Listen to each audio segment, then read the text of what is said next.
소리 내시면 안 돼요, 아저씨. 밖에 있는 사람들이 아저씨를 죽이려고 해요. 지금 도망치지 않으면 진짜로 죽을지도 몰라요. 설명은 나중에 하고 빨리요. 빨리. 재벌 회장의 눈이 떠졌습니다. 브레이크 고장으로 죽음의 눈앞에서 여고생의 도움으로 겨우 살아남았어요. 하지만 여고생은 문 밖에서 분명히 들었습니다. 누군가 차 사고로 살해하려다 실패했고 이번에는 의사와 약물을 이용해서 재벌 회장을 한 번에 끝내겠다는 대화였어요. 지금 움직이지 않으면 재벌 회장은 진짜로 죽게 될 것입니다. 하지만 죽음을 바로 앞둔 재벌 회장은 전혀 다른 이유로 숨이 멎어버릴 것만 같았습니다. 지금 자신의 눈앞에 있는 아이가 16년 전에 교통사고로 죽은 자신의 아내와 너무나 똑 닮았기 때문이었어요. 분명 아내도 2살 배기 딸도 그 사고로 모두 죽었습니다.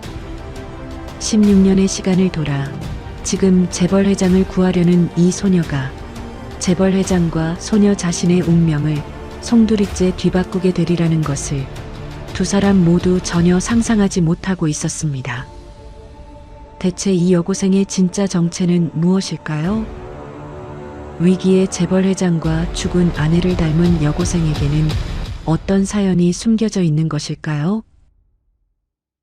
사연 시작 전 구독과 좋아요 부탁드려요. 와우 사연이 그 사랑받아 더 좋은 사연 보내드릴게요. 오늘의 사연 시작합니다. HTJ그룹 한태준 회장이 본사 47층 회장실에서 서울의 도심이 새벽에 깨어나는 것을 바라보고 있었습니다. 유리 너머로 빌딩 사이의 도로에 하나둘 헤드라이트가 켜지고 한강 위 다리에 불빛이 줄을 이루기 시작했어요. 55세의 이 남자 앞에서 안 되는 일은 없었습니다. 아버지가 트럭 세대로 시작한 물류회사를 물려받아 20년 만에 물류와 유통, 식품과 화장품까지 손 떼는 것마다 성공시키며 대한민국 9대 재벌 그룹으로 키운 사람이었어요. 재계에서는 마이다스의 손이라 불렸습니다. 죽어가던 사업을 살려내고 남들이 포기한 시장을 열어젖혔습니다. 그런데 유리에 비친 남자의 눈빛이 어두웠어요. 새벽 도심의 불빛들이 얼굴 위를 지나가고 있었지만 눈동자에는 닿지 않았습니다. 16년 전 겨울이었어요. 아내 혜영이 2살짜리 딸을 카시트에 태우고 산길을 달리다 사고를 당했습니다.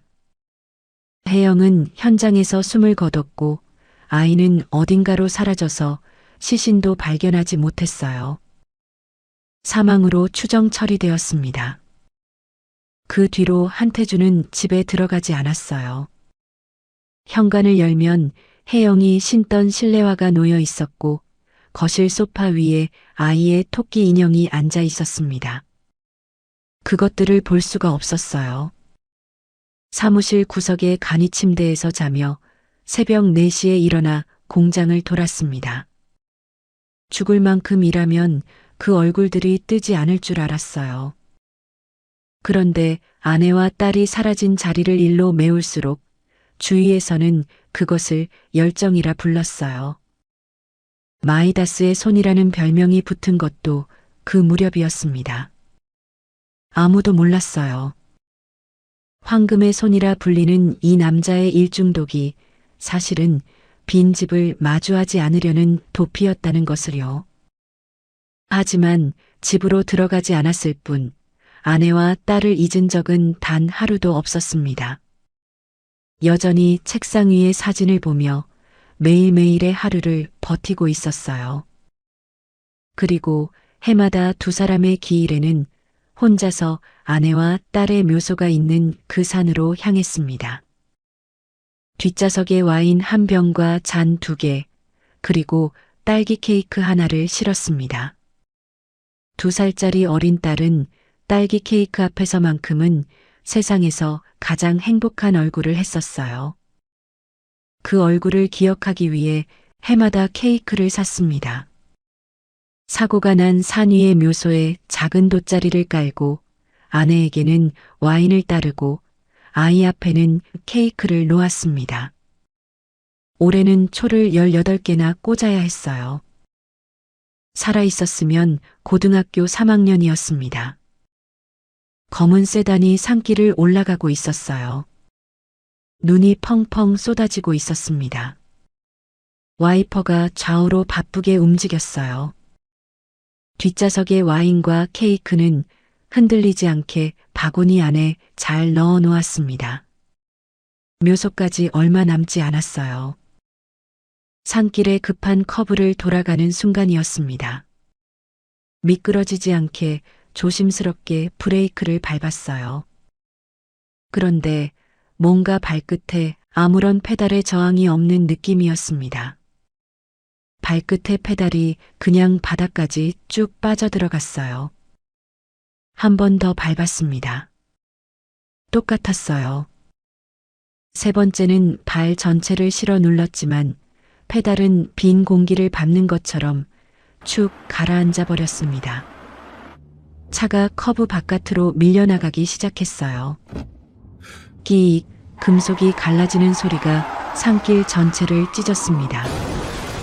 가드레일이 종이 접듯 꺾여 나갔어요. 차가 비탈을 향해 굴러 내려가기 시작했습니다. 나뭇가지가 부서지고 유리가 깨지고 차체가 바위에 찍히는 소리들이 겹쳐 올라왔어요. 굵은 소나무 한 그루에 걸려 차가 멈추었지만 본닛 틈에서 검은 연기가 피어오르기 시작했습니다. 뒷좌석의 와인과 케이크가 뒤집어져 차 안을 나뒹굴었어요. 같은 시각 그 도로를 걸어가고 있던 여고생이 한 명 있었습니다. 눈이 펑펑 쏟아져 읍내 버스가 끊기는 바람에 유진은 학교에서 산 중턱에 있는 보육원까지 걸어 올라오는 길이었습니다. 방금 전 위쪽에서 커다란 굉음이 들렸고 바로 비탈 아래에서 연기가 피어오르고 있었어요. 차 안에 사람이 있는 것처럼 보였습니다. 패딩 주머니에서 휴대폰을 꺼내 119를 눌러 도움을 요청했습니다. 위치를 말하는 동안에도 눈은 비탈 아래를 향해 있었어요. 구급차가 올라오려면 읍내에서 20분, 눈길이면 그 이상이 걸릴 것이었습니다. 이 산에서 태어나 이 산에서 자란 다리가 그 시간의 무게를 알고 있었어요. 20분을 기다리면 저 연기 속에 있는 사람은 이미 죽은 다음일 것 같았습니다. 생각을 할 시간이 없었어요. 그대로 유진이 뛰기 시작했습니다. 가드레일이 뚫린 자리에서 비탈 아래로 뛰어내려갔어요. 발이 눈 속에 빠졌다 나왔다를 반복했습니다. 나뭇가지에 교복 소매가 찢기고 무릎이 바위 모서리에 부딪혀 피가 배어나왔습니다. 연기 냄새가 코를 찔렀어요. 타는 고무와 기름이 섞인 매캐한 냄새가 눈보라 사이로 밀려들었습니다. 매일 오르내리던 산길이 아니었으면 세 번째 미끄러짐에서 비탈 아래까지 굴러떨어졌을 경사였어요. 차에 도착했습니다. 운전석이 찌그러져 문이 열리지 않았어요. 유리 너머로 남자가 보였습니다. 축 늘어진 채 움직이지 않았고 이마에서 흘러내린 피가 턱을 타고 셔츠 귀까지 번져 있었어요. 본닛의 연기가 더 짙어졌습니다. 주먹만한 돌을 집어들었어요. 유리를 내려쳤습니다. 금이 갔지만 깨지지 않았어요. 몇 번을 내려쳤지만 손만 얼얼해질 뿐 깨지지가 않았습니다. 손바닥 가죽이 벗겨졌지만 돌을 놓을 수 없었어요. 유진은 아예 돌을 머리 위로 치켜들어 온몸의 무게를 실어 내려쳤습니다. 드디어 유리가 안쪽으로 우수수 쏟아져 내렸어요. 그 순간 남자의 눈이 떠졌습니다. 흐릿하게 열린 눈에서 누군가 자신을 돕고 있는 모습이 아른거렸어요. 초점이 맞지 않았습니다. 깨진 유리 사이로 손을 밀어넣고 있는 소녀의 얼굴이 연기와 눈발 사이에서 흔들리고 있었어요. 한태준의 숨이 멈추었습니다. 누군가 자신을 살리려고 필사적인 그 순간에도 뭔가 그 모습이 익숙한 느낌을 지울 수가 없었어요. 이상하리만큼 닮아 있었습니다. 정신이 혼미한 상태여서 그런 것인지 그 눈매와 콧날이 죽은 아내의 모습으로 겹쳐지고 있었어요. 초점이 맞지 않아 확신할 수 없었지만 귀 뒤쪽에 점 같은 것도 얼핏 보였다가 사라지는 것 같았습니다. 왜 죽은 아내의 모습이 보이는 거지? 혹시 내가 지금 죽은 건가? 라는 생각이 들었어요. 16년 전 당신이 떠난 바로 이 산길에서 당신이 같이 가자고 나를 부르는 건가? 정신이 몽롱한 채로 그런 생각들이 떠오르다가 잠시 정신이 돌아오는 느낌이었는데 죽은 게 아니라 진짜 사람이었습니다. 정말로 죽은 아내의 모습인데 교복을 입은 어린 학생 같았어요. 17, 18쯤 되어 보이는 소녀의 얼굴이었습니다. 안전벨트가 풀리고 작은 팔이 자기 몸을 끌어내고 있었어요. 피투성이 손이 겨드랑이 아래를 감쌌습니다. 살아있는 손이었어요. 떨리고 있었지만 힘이 있었습니다. 대체 이 아이가 어디에서 나타나서 지금 나를 구하고 있는 거지? 라는 생각을 하다가 다시 눈이 감기면서 의식이 멀어져 갔습니다. 하지만 마지막까지 남아있던 것은 혜영과 너무나 닮은 그 얼굴이었어요. 유진은 남자의 몸을 끌어안다시피 하며 힘겹게 비탈을 기어오르고 있었습니다.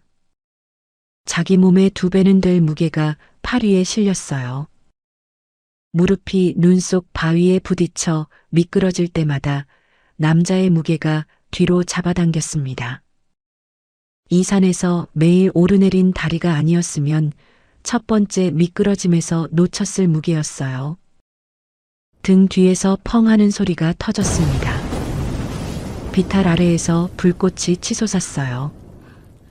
불길이 차체를 삼키며 검은 연기 기둥이 눈보라 속으로 솟아올랐습니다. 1분만 늦었으면 저 안에서 2 사람이 모두 함께 마지막을 맞을 수도 있었어요. 마지막 경사를 넘어 도로 위에 올라선 순간 다리에서 힘이 빠졌습니다. 유진은 자기 패딩을 벗어 남자에게 덮었어요. 교복 블라우스만 남은 상체로 눈바람을 맞으며 남자의 손목을 잡았습니다. 차가운 피부 아래에서 맥박이 뛰고 있었어요. 알았어. 느리지만 분명히 뛰고 있었습니다. 그래도 살았어. 정말 다행이야. 멀리서 사이렌 소리가 산길을 타고 올라왔어요. 구급차의 붉은 불빛이 눈보라 사이로 깜빡였습니다. 앞서 뛰어온 구급대원이 환자의 맥박부터 짚었어요. 이름표에 김진호라고 적혀 있었습니다. 유진 또래의 딸이 있는 아버지의 눈이 피 묻은 교복 차림의 소녀를 한번 훑고 지나갔어요. 신고해준 학생도 일단은 같이 타야 해요. 유진은 피 묻은 교복 그대로 앰뷸런스에 올라탔습니다. 들것 위 남자의 이마에 묻은 피가 굳어가고 있었어요. 옆에 있는 수건으로 남자의 이마를 닦았습니다. 자신이 방금 살린 사람이 누구인지 상상도 하지 못한 채로 유진은 피 흘리는 남자의 이마를 닦아주고 있었어요. 새로운 운명의 커다란 파도가 이 2 사람에게 덮쳐오는지도 모른 채로 2 사람은 그 태풍의 한가운데로 들어가고 있었습니다. 뒷창 너머로 불타는 차의 검은 연기가 눈보라 속에서 점점 작아지고 있었어요. 병원 냄새가 코를 찔렀습니다.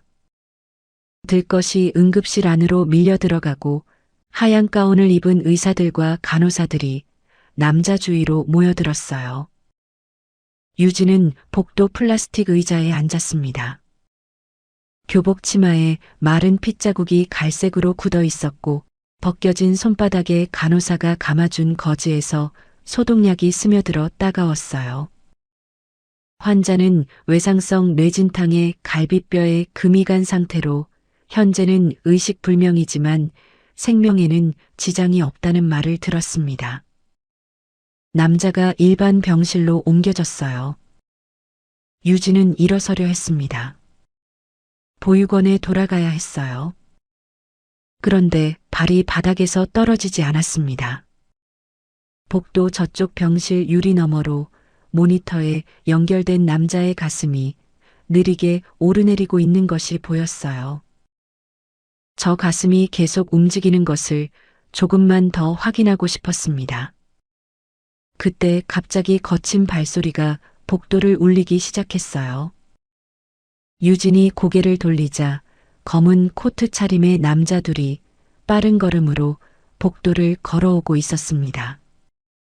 앞선 남자가 간호사 데스크 앞에서 멈추더니 손바닥으로 카운터를 내리쳤어요. 한태준이라는 환자 어디 있소? 목소리가 복도 전체에 부딪혀 돌아왔습니다. 간호사가 놀라 뒤로 물러섰어요. 남자의 턱이 단단했고 눈이 환자를 걱정하는 사람의 눈이 아니었습니다. 이미 답을 알고 있는 사람이 절차를 밟는 눈이었어요. 안내를 받아 병실로 향한 남자가 유리 너머를 들여다보았습니다. 침대 위 남자의 가슴이 오르내리고 있었어요. 살아 있었습니다. 코트 남자의 얼굴이 일그러졌어요. 안도가 아니라 살아있는 것이 불쾌한 사람의 얼굴이었어요. 뒤따라온 남자에게 고개를 돌리며 목소리를 낮췄습니다. 야, 저 자식이 아직 살아있잖아. 도대체 일처리를 어떻게 한 거야? 유진의 등줄기에 찬 것이 한 줄기 내려갔어요. 목소리는 낮았지만 복도의 정막 속에서 한 글자도 빠지지 않고 건너왔습니다. 처음에는 귀가 받아들이고 다음에 머리가 받아들이고 마지막에 온몸이 받아들였어요. 이 사람들은 환자 안부를 확인하러 온 것이 아니라 죽었는지 확인하러 온 것이었습니다. 산길의 사고가 그냥 사고가 아니었어요. 소독약 냄새가 갑자기 비릿한 것으로 바뀌었습니다. 코트를 입은 남자들이 복도 끝쪽으로 사라졌어요. 유진은 자신도 모르게 천천히 일어섰습니다. 화장실로 가는 척 복도를 걸었어요. 다리가 떨렸지만 걸음은 느리게 유지했습니다. 빠르게 걸으면 시선을 끌 수 있었습니다. 복도 끝 비상계단 문을 열고 안으로 미끄러져 들어갔습니다. 문이 닫히자 콘크리트 벽에 둘러싸인 계단통에 고요가 내려앉았어요. 위층에서 아까 카운터를 내리친 남자의 목소리가 울려 내려왔습니다. 전화를 걸고 있었어요. 유진은 계단 아래쪽 벽에 등을 붙이고 숨을 죽였습니다. 한태준이가 아직 살아있어. 사람들 보내서 병원 주변 전부 막아. 약이랑 의사부터 당장 올려보내고 깨어나기 전에 이번에는 한 번에 끝내. 목소리가 콘크리트 벽을 타고 내려와 유진의 귀에 박혔어요. 한 번에 끝내. 손가락이 패딩 주머니 안에서 휴대폰을 더듬었습니다. 거즈가 감긴 손가락이 화면 위에서 미끄러졌어요. 두 번째 시도에 손톱 끝으로 녹음 버튼을 눌렀습니다. 빨간 원이 켜졌어요. 위층에서 내려오는 목소리가 한마디도 빠지지 않고 휴대폰 안으로 빨려 들어갔습니다. 통화가 끊긴 뒤에도 3초를 더 기다렸어요.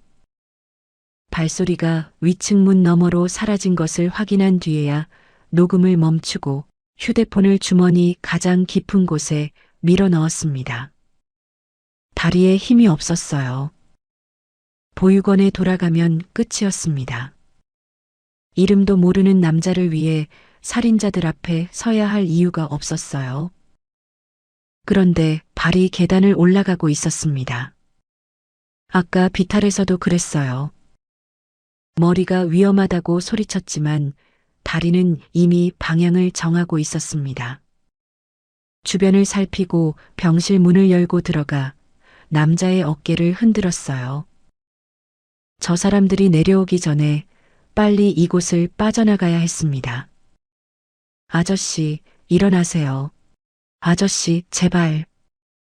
남자의 눈꺼풀이 떨리더니 눈이 열렸습니다.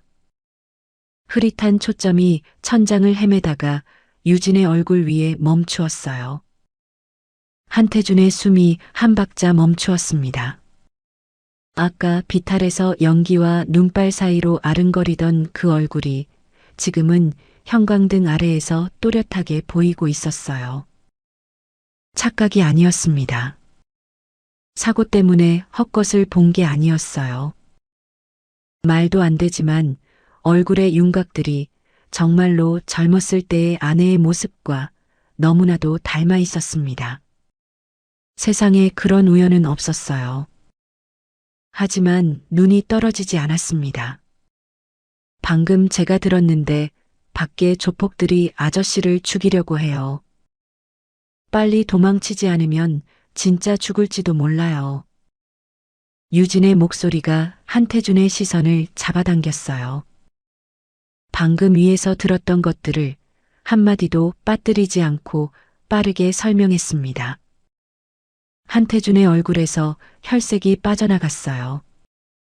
흐릿하던 눈에 초점이 잡히기 시작했고 눈 안에 있는 것이 혼란에서 이해로, 이해에서 분노로 바뀌어가는 것이 보였습니다. 턱의 근육이 단단하게 굳었어요. 누군가의 이름을 삼킨 듯한 얼굴이었습니다. 자기를 죽이려 한 사람이 누구인지 이미 알고 있는 사람의 분노였어요. 금이 간 갈비뼈를 누르며 상체를 일으켰습니다. 여기서 당장 나가야 해요. 지금 바로 움직이지 않으면 진짜로 죽을지도 몰라요. 유진의 눈이 한태준을 똑바로 보았어요. 비탈에서 돌을 들어 유리를 깨던 그 눈이었습니다.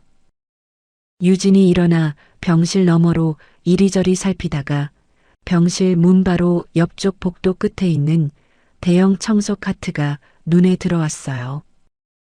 주변을 살피다 재빠르게 카트를 들고 병실로 들어왔습니다. 병원 각층의 폐기물을 모아 내려보내는 카트였습니다. 상단에 길다란 자루 모양의 의료 폐기물 수거 봉투가 걸려 있었고 하단에 청소도구와 세제통이 실려 있었어요. 카트 바닥과 폐기물 수거대 사이에 사람 하나가 간신히 웅크릴 수 있는 공간이 있었습니다. 유진이 하단의 청소도구를 빼내고 공간을 만들었어요.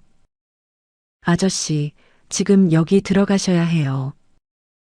한태준이 그 좁은 공간을 내려다보았습니다. 잠깐의 머뭇거림이 있었지만 잠깐이었어요. 떨리는 팔로 카트 바닥을 짚으며 몸을 밀어 넣었습니다. 갈비뼈에서 고통이 솟아올랐지만 소리를 내지 않았어요. 소리 하나가 복도에 새면 끝이었습니다. 등이 차가운 철판에 닿았고 세제 냄새와 소독 냄새가 좁은 공간 안에서 코를 짓눌렀어요. 유진이 그 위로 청소도구와 걸레통을 다시 올리고 폐기물 자루의 위치를 조정해 아래쪽이 보이지 않게 가렸습니다. 카트 끝에 걸려있던 청소복 조끼를 걸쳤어요. 교복 위에 입은 조끼가 어깨에서 흘러내렸지만 상관없었습니다. 카트를 밀고 복도로 나섰어요. 손잡이를 통해 카트 안의 무게가 팔에 전해졌습니다. 바퀴가 타일 줄눈을 넘을 때마다 작은 진동이 올라왔고 그 진동 하나하나가 안에 있는 사람의 갈비뼈에 전해지고 있었어요. 카트 안의 어둠 속에서 한태준은 눈을 뜨고 있었습니다. 바퀴 소리가 일정하게 울렸어요. 이 카트를 밀고 있는 것이 아까 그 소녀였습니다. 혜영과 닮은 그 얼굴이 어둠 속에서도 눈앞에 남아 있었어요. 닮았다는 것만으로 이렇게 가슴이 뛰는 것이 한심했습니다. 그런데 지금은 아니었어요. 지금은 일단 살아남아야 했습니다. 다시 숨을 깊게 들이쉬고 호흡을 가다듬었습니다. 복도 모퉁이를 돌았어요. 검은 점퍼 차림의 남자가 복도 한가운데 서 있었습니다. 유진의 앞을 가로막았어요. 어디 가는 거야? 남자가 대뜸 물으며 카트를 세웠어요. 청소 교대요. 폐기물 내려가는 거예요. 목소리가 떨리지 않도록 목구멍 안쪽에 힘을 주었습니다. 남자의 시선이 카트를 위에서 아래로 훑었어요. 폐기물 자루, 세제통, 그리고 카트 하단 쪽으로 시선이 내려갔습니다. 남자가 천천히 허리를 숙여 카트 아래쪽 공간을 유심히 들여다보려 하고 있었어요. 카트 안에 있는 한태주는 모든 것을 듣고 있었습니다. 머리 위 철판 너머로 남자가 뭔가를 살피는 소리가 느껴졌어요. 자기도 모르게 입술을 깨물고 있었습니다. 55년을 살면서 자기 숨소리가 이렇게 크게 느껴진 적이 없었어요. 이거 좀 이상한데 위에 거부터 좀 뜯어봐. 유진의 눈앞에서 복도가 좁아졌습니다. 귓속에서 심장 소리가 복도 전체를 채우는 것처럼 크게 울렸어요. 하지만 입이 먼저 열렸습니다. 이거 의료용 폐기물이에요. 뜯으면 난리가 날 텐데 진짜로 해요? 어디서 그런 목소리가 나왔는지 유진 자신도 몰랐어요. 남자의 눈이 유진의 얼굴을 보았습니다. 교복 위에 청소복 조끼를 걸친 소녀의 눈이 남자를 똑바로 올려다보고 있었어요. 남자의 손이 폐기물 자루 쪽으로 올라갔습니다. 그 순간이었어요. 뒤쪽에서 간호사의 고함 소리가 들려왔어요. 거기요. 202호 환자 보호자분, 잠깐 와보세요. 간호사의 큰 소리에 곧바로 남자의 고개가 돌아갔습니다. 저쪽의 상황이 더 급한 눈치였어요. 남자가 몸을 돌려 뒤쪽으로 발걸음을 돌리는 순간 유진은 빠르게 카트를 돌려 모퉁이를 꺾었습니다. 발소리를 죽이면서도 바퀴를 빠르게 굴렸어요. 등 뒤에서 남자의 발소리가 간호사 데스크 쪽으로 멀어지는 것이 들렸습니다. 화물 엘리베이터 앞에 섰어요. 버튼을 눌렀습니다. 손끝에 감각이 없어서 첫 번째는 눌리지 않았어요. 두 번째에 불이 들어왔습니다. 멀리서 구두 소리가 들렸어요. 가까워지고 있었습니다. 문이 열렸어요. 카트를 재빨리 밀어 넣었습니다. 문이 닫히는 순간 구두 소리가 가로막혀 끊겼어요. 유진은 엘리베이터 벽에 등을 기댔습니다. 다리가 풀렸어요. 참고 있던 것들이 한꺼번에 풀려나오는 떨림이었습니다. 카트 안에서 한태준의 억눌린 숨소리가 가늘게 새어나왔어요. 참고 있던 숨을 비로소 놓은 것이었습니다. 엘리베이터가 지하 주차장에 도착했어요. 겨우 카트에서 한태준을 꺼낼 수 있었습니다. 그의 두 발이 콘크리트에 닿는 순간 갈비뼈의 통증 때문에 힘없이 무릎이 꺾였어요. 옆에 서 있던 유진이 옆구리를 받쳤습니다. 자기 몸의 2배가 넘는 무게가 팔 위에 실렸지만 버텼어요. 주차장 출구 쪽에 검은 양복 차림의 남자가 서 있었습니다. 정면 탈출이 막혀 있었어요. 그때 주차장 한쪽에 앰뷸런스가 보였습니다. 그 옆에 교대를 마치고 나가려던 구급대원이 서 있었어요. 이름표에 김진호라고 적혀 있었습니다. 아까 산길에서 같이 탔던 사람이었어요. 유진이 뛰어가 피 묻은 손으로 김진호의 팔을 잡았습니다. 아저씨, 아까 산에서 함께 왔던 학생이에요. 길게 설명할 수는 없지만 지금 이분을 죽이려는 사람들이 건물 안에 깔려 있어요. 제발 요 앞에 있는 보육원까지만 태워주세요. 제발이요. 절대 아저씨에게 피해가지 않게 할게요. 김진호의 시선이 유진의 피 묻은 손에서 떨리는 눈으로 올라갔어요. 자기 딸 또래의 아이가 피투성이 교복 차림으로 매달리고 있었습니다. 고개가 한번 옆으로 갔다가 돌아왔어요. 이를 더 키울 수도 있었습니다. 하지만 아이의 눈을 보았어요. 저 눈빛은 거짓말을 하는 사람의 눈이 아니었습니다. 그럼 보육원까지만 가는 거다. 일단 뒤쪽으로 타. 앰뷸런스 뒷칸이었어요. 호송 침대의 레버를 당기자 침대판이 20cm 위로 올라갔습니다. 아래에 사람이 들어갈 수 있는 공간이 만들어졌어요. 한태준이 몸을 밀어 넣었습니다. 등이 차가운 금속 바닥에 닿았어요. 유진이 침대 위에 올라 누웠어요. 피 묻은 교복 그대로 눈을 감자 진짜 사고 환자처럼 보였습니다. 출구 쪽으로 다가가자 2명의 검은 양복을 입은 남자들이 앰뷸런스 뒤쪽 창으로 안을 들여다보았어요. 피 묻은 교복 소녀가 눈을 감고 누워 있었습니다. 그 아래에서 한태준이 숨을 죽이고 있었어요. 그때 주차장 입구 쪽으로 미니버스가 들어오면서 많은 조폭들이 한꺼번에 쏟아져 나왔습니다. 남자의 시선이 그쪽으로 쏠린 틈을 비집고 앰뷸런스가 주차장을 빠져나갔어요. 병원 건물이 뒷창에서 점점 작아졌습니다.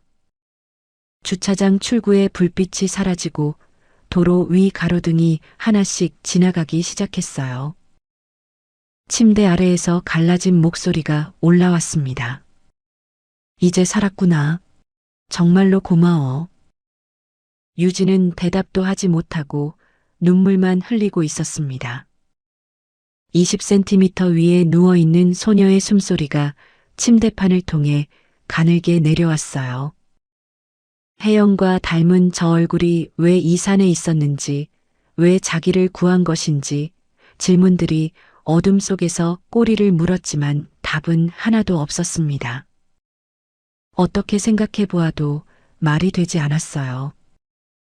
하지만 논리적이기만 한 머리와는 달리 심장은 여전히 작은 희망으로 요동치고 있었습니다. 앰뷸런스가 사이렌은 울리지 않고 조용한 차 안에서 엔진 소리만 낮게 깔렸어요. 산을 향해 달리는 밤길 위로 눈이 다시 내리기 시작했습니다. 그때까지도 두 사람은 몰랐습니다. 침대 하나를 사이에 두고 세상에서 서로를 가장 그리워한 두 사람이 같은 밤하늘 아래 누워 있다는 것을 전혀 알지 못했어요. 병실에서는 검은 점퍼의 남자들이 빈 침대를 발견하고 있었습니다. 앰뷸런스가 산길을 올라 보육원 앞에서 멈추었어요. 엔진이 꺼지자 산 전체의 고요가 차 안으로 밀려들었습니다. 유진이 뒷칸 문을 열고 침대 아래에서 태준을 꺼내 어깨를 받쳤어요. 김진호에게 허리를 깊이 숙였습니다. 앰뷸런스의 붉은 미등이 어둠 속으로 사라질 때까지 유진은 서 있었어요. 보육원 대문을 두드렸습니다. 세 번째 노크가 끝나기 전에 안에서 발소리가 들렸어요. 문이 열렸습니다. 수녀님이 서 있었어요. 헐렁한 잠옷 위에 낡은 가디건을 걸친 차림이었습니다. 수녀님의 시선이 유진의 피 묻은 교복 위에서 한번 멈추고 옆에 기대어 선 남자의 붕대와 핏자국 위에서 한 번 더 멈추었어요. 아무것도 묻지 않았습니다. 이 산에서 20년을 아이들과 살아온 사람이었어요. 일단 들어와. 안으로 들어서자 연탄 냄새와 오래된 나무 냄새가 섞인 온기가 두 사람을 감쌌어요. 수녀님이 복도 끝 빈 방으로 안내했습니다. 오래된 장판 위에 낡은 이불이 깔려 있었어요. 바닥이 따뜻했습니다. 태준을 눕힌 뒤 수녀님이 따뜻한 물을 받아왔습니다. 물수건을 짜서 태준의 이마에 굳어있던 핏자국을 닦기 시작했어요. 20년 동안 수십 명의 아이들에게 해온 것과 똑같은 손놀림이었습니다. 아무것도 묻지 않고 힘든 사람을 일단 보살피는 것이 이 수녀님이 살아온 삶이었던 거였어요. 유진은 그 모습을 보며 부엌 쪽으로 자리를 옮겼습니다. 이제는 조금 한숨을 돌리면서 저 환자에게 따뜻한 죽이라도 내어드리고 싶었습니다. 냉장고에 넉넉한 것은 없었지만 쌀을 씻고 엉고기를 칼로 잘게 다지고 말린 버섯을 물에 불리기 시작했어요. 참기름을 냄비에 두르고 쌀을 볶기 시작한 순간이었습니다. 갑자기 대문 밖에서 커다란 차량 엔진 소리가 들렸어요. 앰뷸런스 소리가 아니었습니다. 묵직한 엔진음이 보육원 앞에서 멈추었어요. 차 문이 열리고 닫히는 소리가 3번 겹쳤습니다. 유진이 냄비에서 손을 떼고 부엌 창문으로 다가갔어요. 커튼 틈으로 밖을 내다보았습니다. 검은 승합차 한 대가 대문 앞에 서 있었어요. 덩치 큰 남자 3명이 내리고 있었습니다. 심장이 목구멍까지 올라왔어요. 병원에 있던 사람들과 같은 복장이었습니다. 한 명이 손에 든 종이를 펼쳐 보이며 대문 쪽으로 걸어갔어요. 유진은 부엌에서 뛰어나왔습니다. 복도를 달려 태준이 누워있는 방으로 들어갔어요. 아저씨, 일어나세요. 아까 병원에 있던 사람들이에요. 태준의 눈이 벌어졌습니다.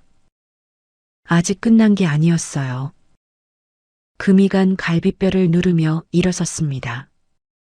고통이 얼굴을 훑고 지나갔지만 소리를 내지 않았어요. 이곳에서 잡히면 진짜로 죽을 수도 있었습니다. 유진이 태준의 팔을 잡고 복도 반대쪽으로 이끌었어요. 이 보육원에서 16년을 자란 아이였습니다. 어디에 무엇이 있는지 손바닥 위에 올려놓듯 모두 떠올릴 수 있었어요. 뒤쪽 출입구를 열고 마당을 가로질러 창고로 향했습니다. 장작과 연탄이 쌓여 있는 낡은 목조 창고였어요. 안쪽에 빈 공간이 있었습니다. 장작 더미 뒤 벽과 장작 사이에 사람 하나가 간신히 웅크릴 수 있는 틈이었어요. 태준이 몸을 밀어 넣었습니다. 등 뒤로 장작의 거친 나무 표면이 닿았고 연탄 가루 냄새가 코를 찔렀습니다. 유진이 장작 몇 개를 앞으로 당겨 틈을 가렸어요. 절대 소리 내시면 안 돼요. 유진의 목소리가 낮고 단단했습니다. 18살 소녀의 눈이 아니었어요. 이 산에서 혼자 단단해져 온 사람의 눈이었습니다. 대문 쪽에서 수녀님의 목소리가 들렸어요.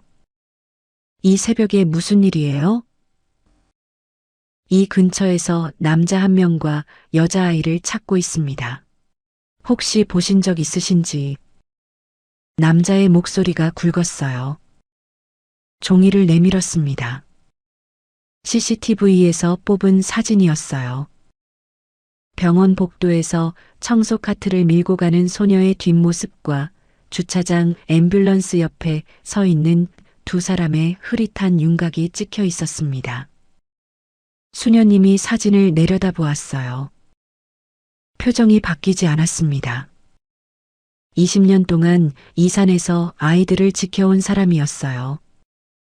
어떤 행정관료가 찾아와도 어떤 상황이 닥쳐도 이 대문 안에 아이들을 내어준 적이 없었습니다. 이 산골에 그런 사람 없어요. 여긴 애들만 있는 보육원이에요. 남자가 수녀님의 어깨 너머로 안쪽을 보았습니다. 안쪽에 조금만 봐도 되겠습니까? 수녀님이 길을 막지 않았어요. 막으면 더 의심을 받을 수 있었습니다. 남자 셋이 안으로 들어왔어요. 복도를 걸으며 방문을 하나씩 열어보았습니다. 아이들의 방이었어요. 남자의 검은 옷과 큰 몸집을 보고 아이들이 울기 시작했습니다. 울음소리가 복도를 타고 번졌어요. 수녀님이 남자 앞에 섰습니다. 애들 놀래켜서 다 깨울 거야? 목소리가 낮았지만 단단했어요. 그런데 남자 중 한 명이 복도를 벗어나 마당 쪽으로 걸어 나갔습니다. 뒤쪽 창고가 보였어요. 남자의 발이 마당에 눈을 밟으며 창고 쪽으로 향했습니다. 창고 안에서 태준이 장작 틈 사이로 사내가 가까이 오는 것을 보고 있었어요. 발소리가 가까워지고 있었습니다. 나무벽 하나를 사이에 두고 숨소리를 죽였어요. 남자의 손이 창고 문 손잡이에 닿으려는 순간 안쪽에서 터져나온 아이들의 울음소리가 마당까지 쏟아졌습니다. 한두 명이 아니었어요. 10명이 넘는 아이들의 겁에 질린 울음소리가 방마다 겹쳐서 올라오고 있었습니다. 수녀님의 목소리가 뒤따라왔어요. 애들 우는 거 안 들려? 새벽부터 남의 보육원에 허락도 없이 쳐들어와서 이게 무슨 짓이야? 남자 셋이 서로를 보았습니다. 보육원에서 더 뒤지면 소란이 커졌어요. 소란은 흔적을 남길 수 있었습니다. 앞선 남자가 뒷걸음을 쳤어요. 이 근처로 사람들 더 많이 올라와서 뒤질 수도 있어. 혹시 이상한 거 보이면 꼭 연락하고. 명함 한 장을 수녀님 손에 쥐어주고 돌아섰습니다. 세 남자가 대문을 나갔어요. 차 문이 닫히고 엔진이 걸렸습니다. 승합차의 헤드라이트가 보육원 벽을 한번 쓸고 지나간 뒤 어둠 속으로 사라졌어요. 수녀님이 명함을 내려다보다가 앞치마 주머니에 넣었습니다.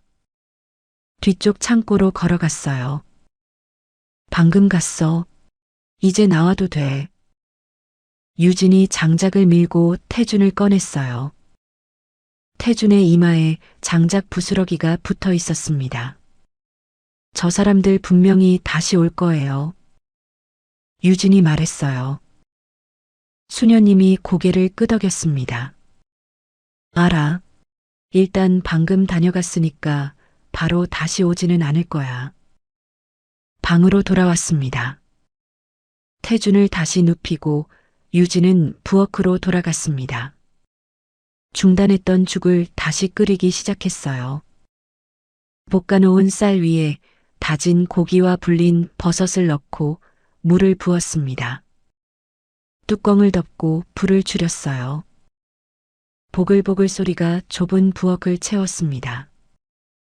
그릇에 담고 참기름을 한 바퀴 둘러 방으로 가져갔어요.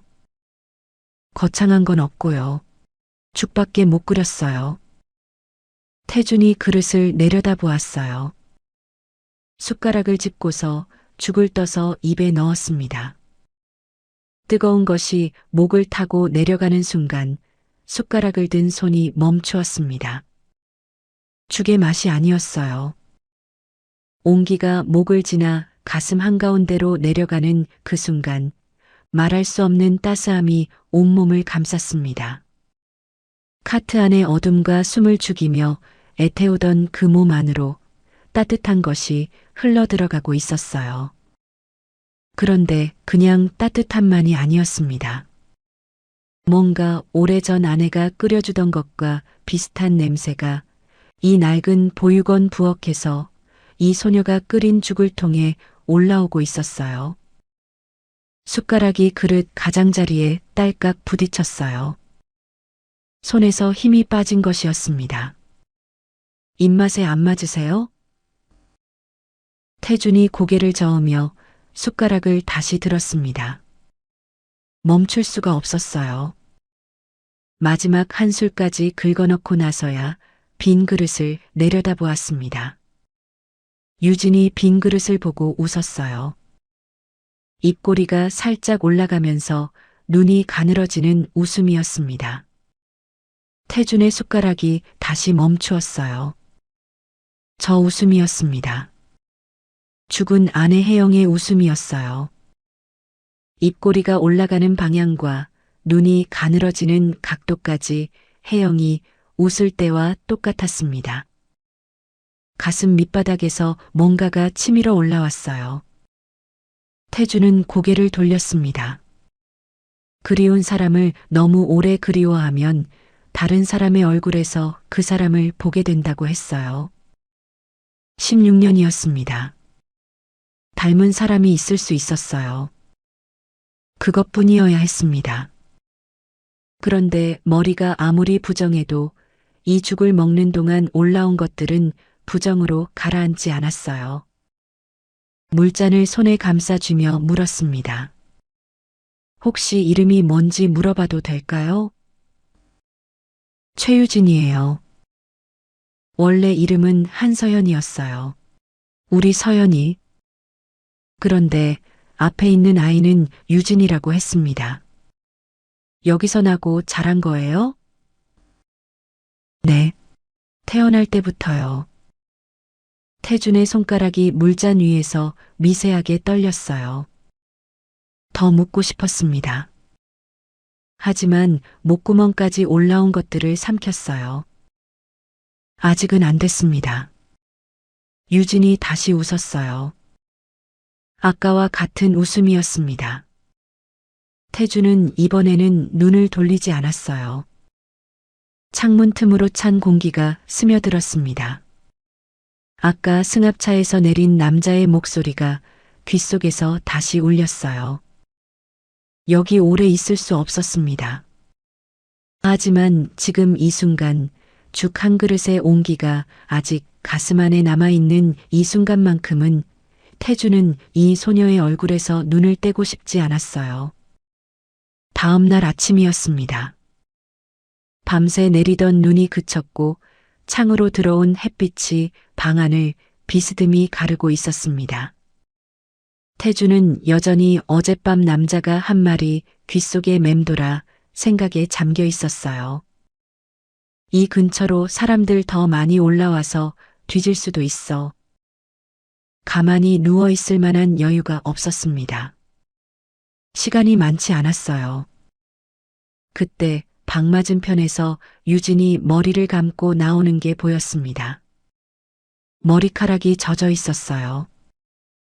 복도 끝 작은 거울 앞에 서서 젖은 머리를 양손으로 모아 올렸습니다. 태준은 벽에 등을 기대앉아 그 모습을 보고 있었어요. 어젯밤에도 그랬습니다. 닮은 사람이겠지 라고 머리가 결론을 내렸는데 이 아침에도 눈이 저 아이에게서 떨어지지 않았어요. 유진이 머리핀을 찾아 머리를 높이 묶어 올렸습니다. 고개가 살짝 기울면서 오른쪽 귀 뒤쪽이 드러났어요.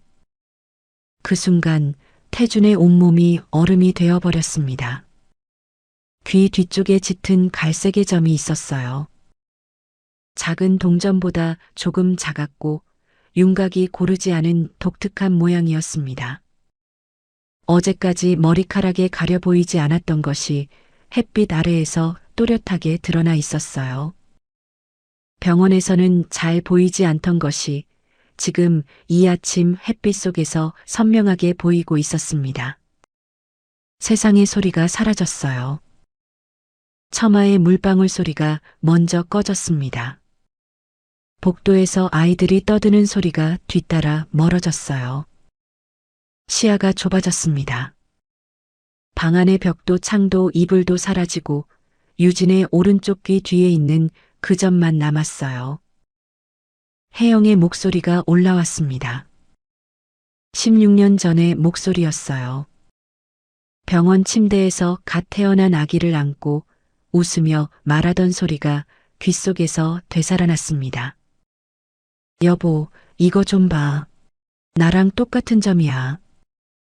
우리 엄마한테도 있는데 우리 집안 여자들한테만 내려오는 거래. 혜영은 자기 귀 뒤를 가리키며 말했었어요.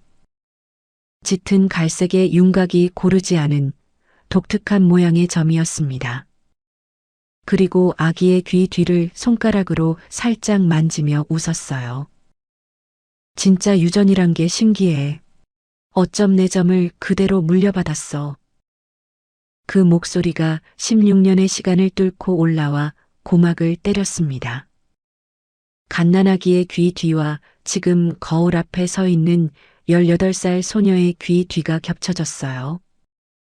닮은 사람이겠지 라는 말은 더 이상 머릿속에 남아있지 않았습니다. 똑같이 생긴 얼굴뿐만 아니라 가문에만 내려오는 바로 그 점까지 가진 사람이 사고가 난 지점 근처 보육원에 있다는 건 더 이상 우연이 아니었어요. 손이 떨리기 시작했습니다. 입을 열려 했지만 턱에 힘이 들어가지 않았어요. 유진이 거울 앞에서 돌아보았습니다. 아저씨, 왜 그러세요? 지금 얼굴이 하얘지셨어요. 어디 불편하신 거예요? 아이의 눈을 바라보는데 갑자기 눈물이 쏟아질 것 같았습니다.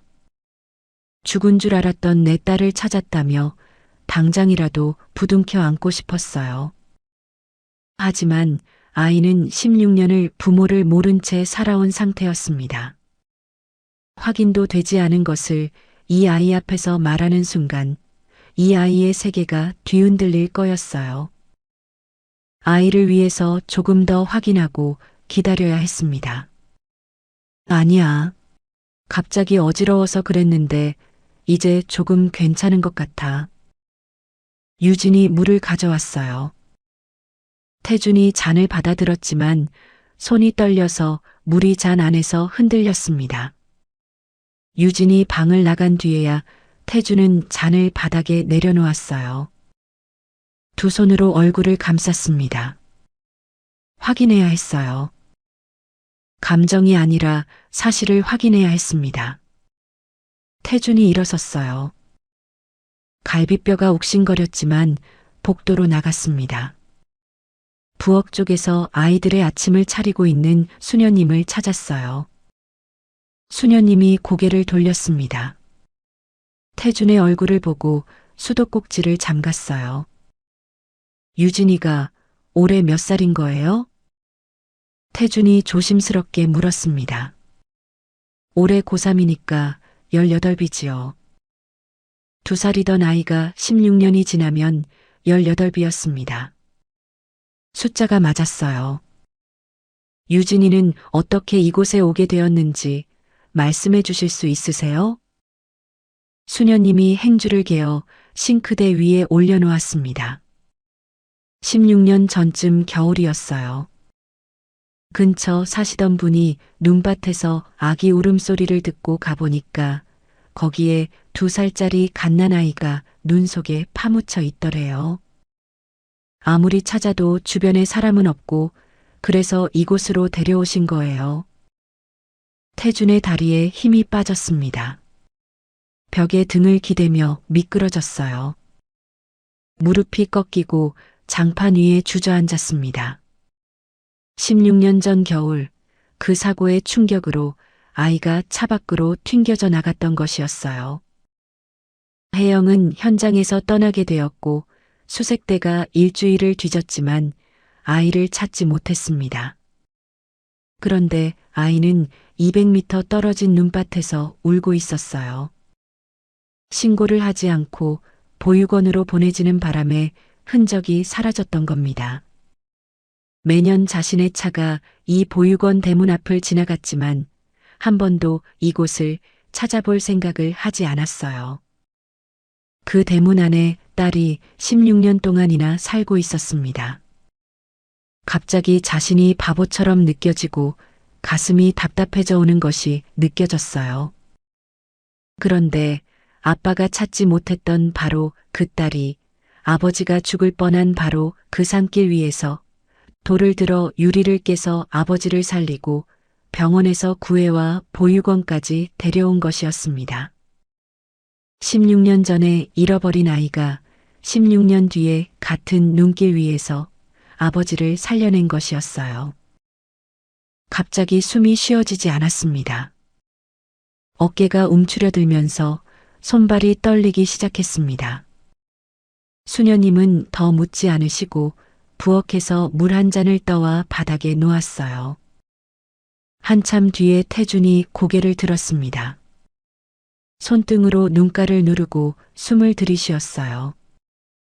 복도 끝에서 유진의 목소리가 들렸습니다. 아이들과 이야기하는 밝은 목소리였어요. 그런데 그 목소리를 듣는 순간 태준의 눈이 번쩍 띄었습니다. 복도에서 웃고 있는 저 아이가 자기 딸이었습니다. 16년 만에 찾은 딸이 자기를 죽이려는 자들의 시야 안에 들어와 있었어요. 태준의 턱이 굳었습니다. 아까까지 주저앉아 울고 있던 사람의 얼굴이 아니었어요. 갈비뼈의 고통이 사라진 것은 아니었지만 통증 위로 다른 것이 올라와 덮고 있었습니다. 마이다스의 손이라 불리던 사람의 눈이 돌아오고 있었어요. 죽어가던 사업을 살려내고 남들이 포기한 시장을 열어젖혔던 그 눈이었습니다. 하지만 지금 이 눈에 담긴 것은 사업이 아니라 딸이었습니다. 남들이 포기한 것을 살려낸다는 것은 불가능에 대한 두려움이 없다는 것이었어요. 어떤 상황에서도 그것을 이겨내고 승리하는 사람의 눈이 지금 이 순간 다시 이글거리기 시작했습니다. 딸을 지키기 위해서는 그냥 앉아 있는 것이 아니라 쳐들어가서 모두 부셔버려야 했습니다. 단 하나의 위험 요소도 딸을 위해서 남겨두어서는 안 되었어요. 거기까지 생각이 닿자 태준의 눈빛이 또렷해지면서 수녀님을 다시 올려다보았습니다. 수녀님, 전화기를 잠시만 빌릴 수 있겠습니까? 수녀님이 앞치마 주머니에서 낡은 휴대폰을 꺼내 태준의 손에 놓았어요. 이유조차 묻지 않았습니다. 지금 이 남자의 눈에 있는 것이 무엇인지 읽는데 오래 걸리지 않았어요. 무언가를 지키려는 사람의 눈이었습니다. 태준이 번호를 눌렀습니다. 세 번째 신호가 가기 전에 상대가 받았어요. 20년을 함께한 비서실장 오현수의 목소리가 수화기 너머로 들렸습니다. 나야. 수화기 너머에서 숨소리가 멈추었어요. 회장님? 살아계신 겁니까? 비서실장의 목소리가 갈라져 나왔습니다. 살아는 있어. 몸이 조금 불편하긴 하지만 지금 산속 보육원에서 잘 숨어 있어. 태준의 목소리가 낮고 단단했습니다. 살아있다는 두 글자가 수화기를 타고 건너가는 순간 전화기 저쪽에서 무언가가 무너지는 소리가 들렸어요. 울음인지 웃음인지 아니면 그 둘 다인지 분간이 되지 않는 숨소리였습니다. 한참 뒤에야 현수가 다시 입을 열었어요. 어젯밤부터 미친 듯이 회장을 찾고 있었다고 했습니다. 사고 소식을 듣고 병원으로 갔는데 회장님이 실종되셨다는 말이 나왔고 그 직후에 부회장이 긴급 임원 회의를 소집했다고 했어요. 현수는 무언가가 잘못되었다는 것을 느꼈지만 확인할 방법이 없어서 밤새 병원과 사고 현장을 오가며 찾고 있었다고 말했습니다. 현수야, 지금부터 해야 할 일들이 많아. 일단 지금 이 전화도 추적당할 수 있으니까 오래 통화는 힘들어. 위치 남겨둘 테니까 차는 가져오지 말고 혼자 이동하도록 해. 오래 통화하지 않고 전화를 끊었어요. 휴대폰을 돌려주는 태준의 눈빛이 단단하고 흔들림이 없었습니다. 그 모습을 바라보는 수녀님의 마음도 조금은 안심이 되는 느낌이었어요. 다음 날 저녁이었어요. 해가 산 너머로 향할 때쯤 보육원 대문을 두드리는 소리가 났습니다. 대문 앞에 남자가 한 명 서 있었습니다. 등산복 차림으로 차도 없이 걸어서 올라온 것 같았어요. 유진이 문을 열었습니다. 복도를 지나 제일 끝방에 벽에 등을 기대 앉아 있는 태준이 보였어요. 비서실장 오연수의 걸음이 멈추었습니다. 현수의 허리가 90도로 꺾였어요. 비서실장 오연수, 조금 늦었습니다, 회장님. 태준이 일어서서 현수 앞으로 걸어갔습니다. 구부린 어깨 위에 손을 얹었어요. 힘들게 온다고 수고 많았어. 시간이 없어, 현수야. 지금부터 해야 할 일들이 너무 많아. 태준이 현수를 복도 끝 빈 방으로 불렀습니다. 문을 닫고 낮은 목소리로 지금까지의 상황을 설명하기 시작했어요. 교통사고와 병원에서의 일들, 자신을 죽이려는 무리들의 추격까지 모두 설명했습니다. 현수의 얼굴이 단단하게 굳어갔습니다. 하지만 끝까지 끊지 않고 들었어요. 부회장이야. 현수의 눈동자가 미세하게 떨렸습니다. 부회장 한서진, 태준의 사촌형이었어요. 회장의 오른팔이자 가장 강력한 실권을 가진 인물이었습니다. 하지만 20년간 회장과 가장 가까운 곳에서 가족처럼 지내는 사람이었어요. 잠시 이해가 잘 되지 않았습니다. 감사팀에서 1,000억이 넘는 비자금에 대한 보고가 들어왔어. 일주일쯤 전에 부회장에게 어떻게 된 건지 물었는데 결국 이런 짓을 벌인 것 같아. 브레이크 라인을 누가 건드렸는지 부회장이 직접 지시한 증거가 더 필요해.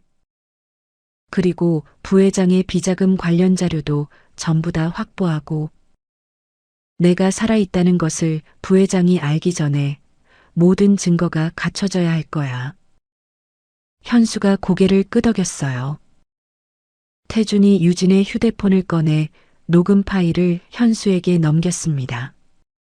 현수가 일어서려는 순간 태준이 마지막 말을 건넸어요. 현수야, 하나만 더 부탁해도 될까?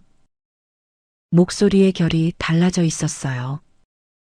아까까지 회장의 목소리였지만 지금은 한 사람의 아버지의 목소리였습니다. 나를 구해준 아이가 있어. 이 보육원에서 자란 18살 소녀야. 이 아이의 DNA를 확인하고 16년 전 아내의 사고 기록을 전부 다 다시 조사해줘. 현수의 눈이 태준의 얼굴 위에서 멈추었어요. 16년 동안 함께 딸을 찾아 미아 센터를 돌았던 사람이었습니다. 그 말의 무게를 누구보다도 잘 알고 있었어요. 마지막으로 회장의 눈을 마주친 후에 방문을 열고 나왔습니다. 현수는 왔던 길을 걸어 산을 내려갔어요. 흔적을 남기지 않기 위해서였습니다. 그렇게 비서실장을 기다리며 보육원에서의 이틀이 흘러가고 있었어요. 어제 아침에도 차량 2대가 올라와 보육원이 한바탕 난리가 났었습니다. 이번에는 미리 준비한 옷장으로 잘 숨어서 위기를 넘길 수 있었지만 여전히 긴장을 늦출 수 없는 상황이었어요. 그래도 그 힘겨운 상황 안에서도 태준은 유진의 곁에서 일상을 함께하는 짧은 시간들이 소중했습니다. 아침마다 어린아이들을 깨워 세수를 시키고 밥을 차리고 학교에 갈 준비를 도왔어요. 엄마가 없는 아이들의 엄마 노릇을 18살이 하고 있었어요. 그 모습을 바라보던 태준은 부엌 문틈에서 돌아서야 했습니다.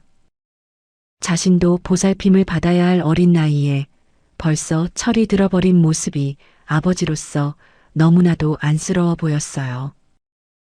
눈가에 올라온 것을 지금 이 아이에게 보일 수는 없었습니다. 오후 햇살이 산을 넘어갈 즈음에 비서실장 오연수가 다시 돌아왔습니다. 회장님, 요청하신 DNA 검사 결과가 나왔습니다. 태준이 봉투를 받아 입구를 찢었어요.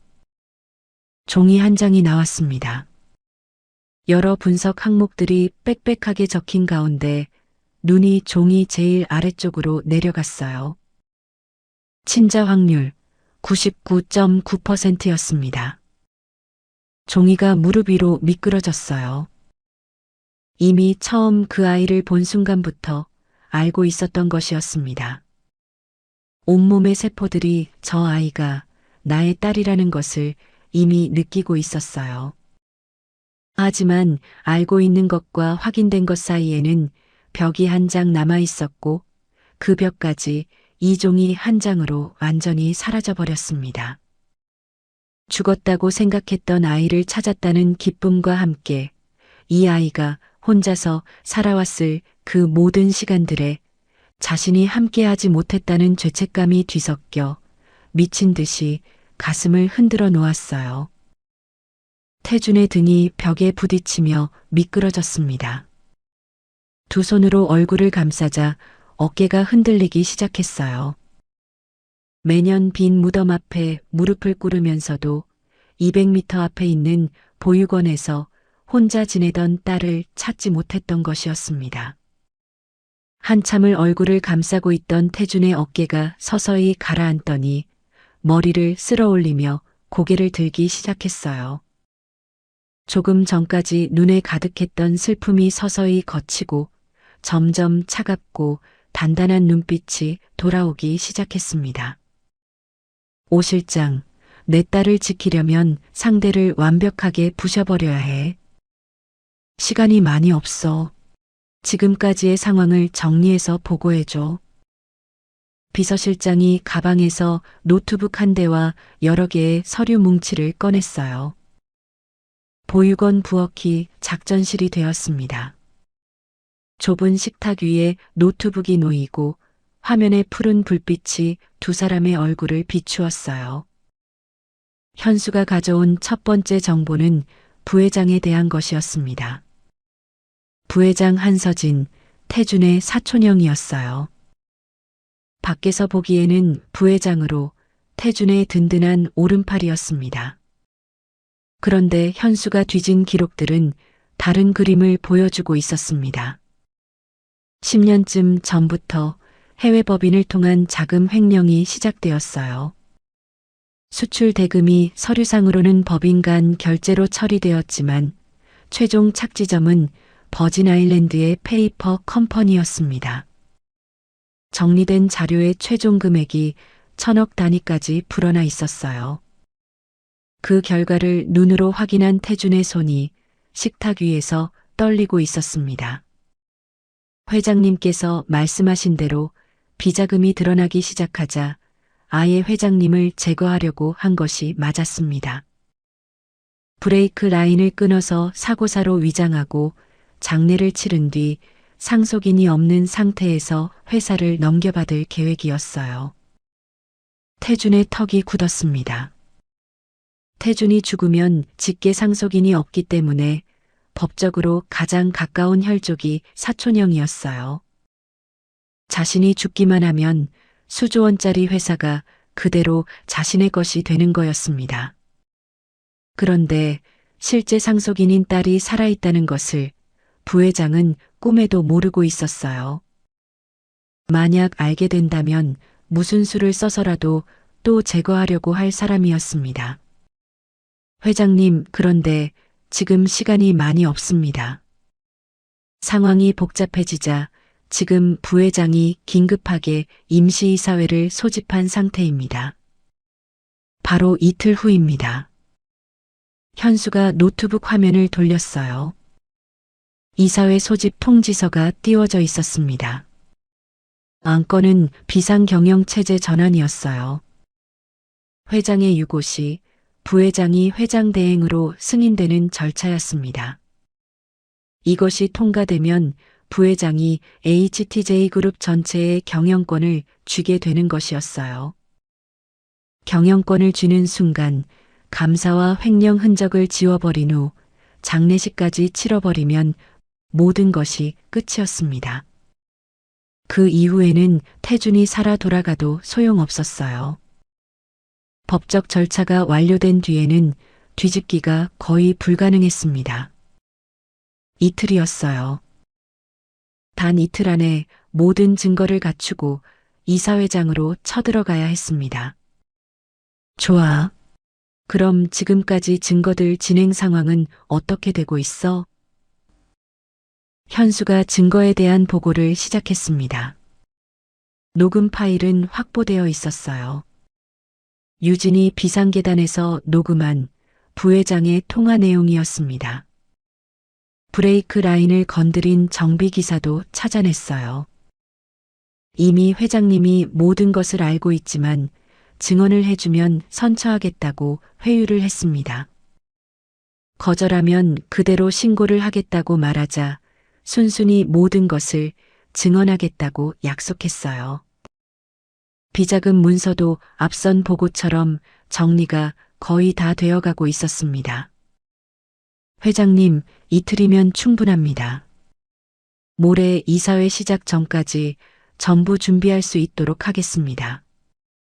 현수의 목소리가 단단했어요. 20년이었습니다. 이 사람이 된다고 하면 되는 것이었어요.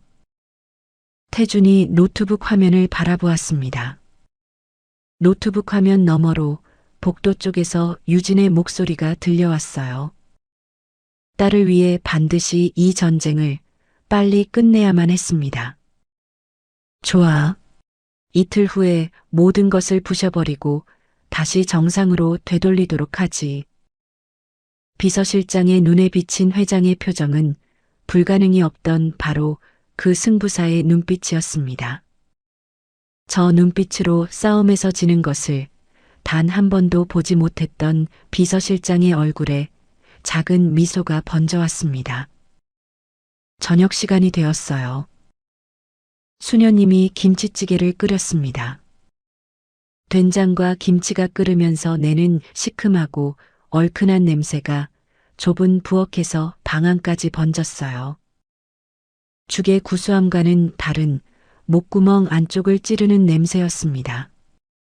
수녀님이 밥솥 뚜껑을 열어 네 그릇에 밥을 나란히 퍼담았어요. 찌개 냄비를 식탁 가운데에 내려놓았습니다. 넷이 나란히 앉아 밥을 먹었어요. 태준, 유진, 현수, 수녀님이었습니다. 작고 좁은 식탁에 팔꿈치가 닿을 만큼 가까이 앉았습니다. 숟가락이 그릇에 닿는 달그락 소리와 찌개가 보글거리는 소리가 부엌에 겹쳐졌어요. 태준이 숟가락을 들다 멈추었습니다. 유진이 찌개를 호호 불며 먹고 있었어요.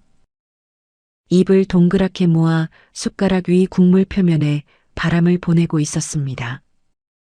죽은 아내도 뜨거운 것을 잘 먹지 못했어요.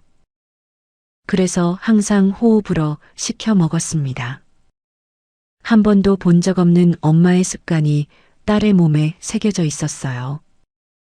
아저씨, 제 얼굴에 뭐 묻었어요? 왜 자꾸 저를 그렇게 빤히 쳐다보시는 거예요? 태준이 고개를 돌렸어요. 눈가가 붉어졌지만 딸에게 보여줘서는 안 되었습니다. 아무 말도 하지 않고 찌개를 한술 더 떴어요. 사정을 모두 알고 있는 현수의 숟가락도 잠시 멈춰 있었습니다.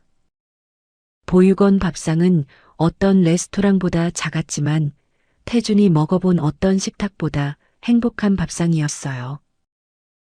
밤이었습니다. 유진이 잠든 뒤 수녀님과 태준이 나란히 앉았습니다. 태준이 수녀님께 유진과의 DNA 검사 결과지를 보여주었어요. 수녀님은 별로 놀라지 않았습니다. 회장님이 유진이를 바라보는 눈빛에서 저는 이미 모든 걸 알고 있었어요. 부모가 자식을 바라보는 눈빛은 더 설명이 필요 없으니까요. 수녀님이 태준에게 작은 미소를 지어 보이며 말을 이었습니다. 워낙 밝은 아이인데 내년에 보육원을 나가는 걸 많이 겁내하고 있었어요. 그런데 이런 든든한 아버지를 자기 손으로 구했다는 게 얼마나 기특한 일인지 모르겠어요. 저렇게 착한 유진이를 위해서라도 꼭 이기고 돌아오셔야 해요. 태준이 수녀님을 바라보며 나지막히 대답했습니다. 꼭 이기고 돌아오겠습니다. 지금까지 혼자 두었던 시간들도 미안한데 더 이상 힘든 시간들은 없게 해줘야죠. 유진이와 저를 돌봐주신 수녀님을 생각해서라도 잘 마무리하도록 하겠습니다. 방으로 돌아가는 길에 가슴 안쪽 주머니에 접어넣은 종이가 심장 위에서 무겁게 느껴졌습니다. 이 종이 한 장이 아이에게 돌아갈 이름이었어요. 모레 이사회가 끝나고 부회장이 잡히고 이 아이가 안전해진 뒤에 이 이름을 돌려줄 것이었습니다. 이틀의 시간이 흘렀어요.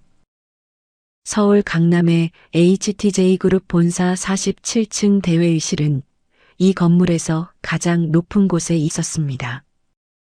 첫눈에 보기에도 웅장하고 벽면 전체가 특수방음 처리된 큰 규모의 회의실이었어요. 정면에 가로 6m짜리 초고화질 스크린이 매립되어 있었고 양쪽에 스피커가 벽 안에 묻혀 있었습니다.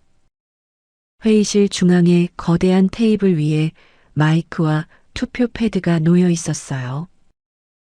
12명의 이사가 자리에 앉아 있었습니다. 뒤편에 기자단이 카메라를 세워놓고 있었어요. 양복과 종이와 커피 냄새가 조명 아래에서 섞이고 있었습니다. 부회장 한서진이 단상에 올라섰습니다. 검은 양복에 넥타이 매듭이 정확했고 턱이 살짝 들려 있었어요. 이 사진을 내려다보는 시선에 거리낌이 없었습니다.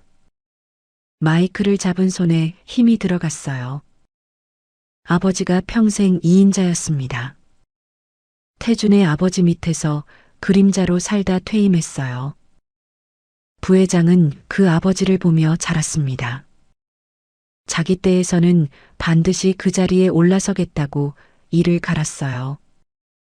그런데 태준이 있었습니다. 마이다스의 손이라 불리는 사촌이 있는 한 부회장은 영원히 2인자였어요. 천억을 빼돌린 것도 브레이크를 끄는 것도 전부 그 자리를 위해서였습니다. 그리고 오늘 그 꼬리표가 떨어지는 날이었어요. 한태준 회장의 유고로 인한 비상경영체제 전환안을 상정합니다. 목소리가 대회의실 스피커를 타고 벽 끝까지 닿았어요. 스크린에 안건이 떠 있었습니다. 이 사진 앞에 투표 패드에 불이 들어왔어요. 찬성 버튼 위에 손가락이 올라가기 시작했습니다. 앞줄 이사 한 명이 고개를 끄덕이며 펜을 잡았어요. 세 번째 이사가 서류에 서명하려 펜 뚜껑을 열었습니다. 분위기가 기울고 있었어요. 부회장의 입꼬리가 올라가려 했습니다. 표결을 시작하겠습니다. 부회장의 손이 마이크 위에서 움직이려는 순간이었어요. 복도에서 뭔가 웅성거리는 소리가 들려왔습니다. 그리고는 느린 간격의 날카로운 구두 소리가 대리석 바닥을 울리면서 가까워지고 있었어요. 대회의실 안에 이사 한 명이 고개를 돌렸습니다. 옆 사람도 돌아봤어요. 기자단 쪽에서 카메라가 문 쪽으로 움직였습니다. 구두 소리가 문 앞에서 멈추었어요. 1초의 정적이 내려앉은 뒤 거대한 이중문이 열렸습니다. 검은 정장을 입은 한태준이 고든 등으로 서 있었어요. HTJ그룹 회장 한태준이 이사회장 문 앞에 모습을 드러냈습니다. 실종 신고가 접수되고 장례 논의까지 시작된 사람이었어요. 죽은 줄 알았던 사람이 47층 대회의실 문 앞에 서 있었습니다. 오른쪽에 비서실장 현수가, 왼쪽에 깨끗한 교복 차림의 소녀가 서 있었어요. 녹음의 당사자였습니다. 비상계단에서 떨리는 손으로 녹음 버튼을 누른 증인이 이 자리에 있어야 했어요. 그리고 태준에게는 또 하나의 이유가 있었습니다. 부회장이 이 산을 알고 있는 한 유진을 보육원에 혼자 남겨둘 수 없었어요. 앞줄에 앉아있던 이사 한 명이 의자에서 반쯤 일어났다가 다시 앉았습니다. 기자단 사이에서 셔터가 터지기 시작했어요. 투표 패드 위에 올려져 있던 손가락들이 하나씩 떨어졌습니다. 단상 위에서 부회장의 얼굴이 굳어버렸어요. 마이크를 쥔 손의 손가락이 하얗게 변했습니다. 죽었어야 할 사람이 서 있었어요. 마이크가 손에서 미끄러져 단상 바닥에 떨어졌고 둔탁한 소리가 스피커를 타고 대회의실 전체에 울렸습니다. 태준이 걸어오기 시작했습니다. 구두 밑창이 대회의실 바닥 위에서 울렸어요. 수백 명이 앉아있는 공간에서 그 소리 말고는 아무 소리도 나지 않았습니다. 단상 위에 부회장을 향해 걸어가고 있었어요.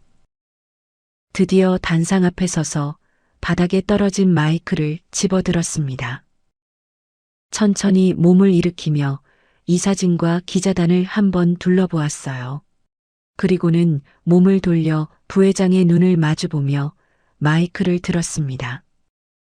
잠깐, 사고 난 지 일주일도 안 된 것 같은데 그새 내 자리부터 노리는 건 너무 속보이지 않나? 부회장의 입이 벌어졌다 닫혔어요. 여전히 너무 놀라서 목에서 소리조차 나오지 않았습니다. 많이 놀라셨으리라 생각합니다. 태준이 이사진을 향해 말했어요. 목소리가 낮고 차분했습니다. 47층 회장실에서 임원들에게 지시를 내리던 그 목소리가 돌아와 있었어요. 하지만 진짜 놀라실 일은 지금부터입니다. 회장이 손짓을 하자 현수가 리모컨을 눌렀어요. 단상 뒤 대형 스크린이 바뀌었습니다.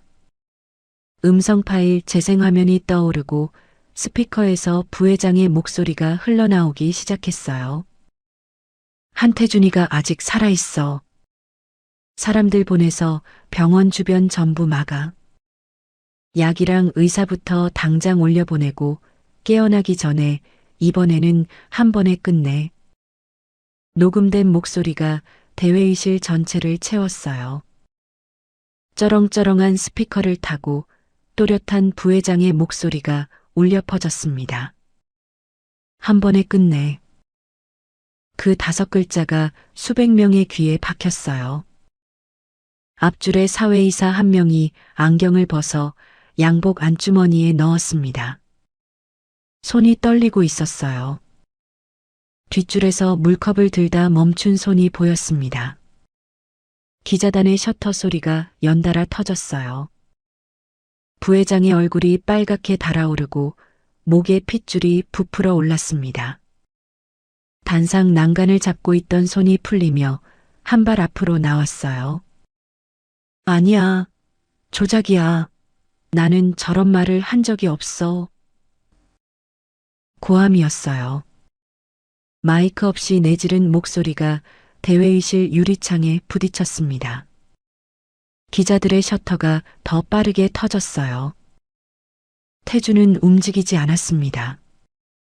마이크를 든 채 부회장을 바라보고 있었어요. 그렇게 말씀하실 것 같아서 또 다른 증거를 준비했습니다. 스크린이 바뀌고 이번에는 영상 파일이 재생되었습니다.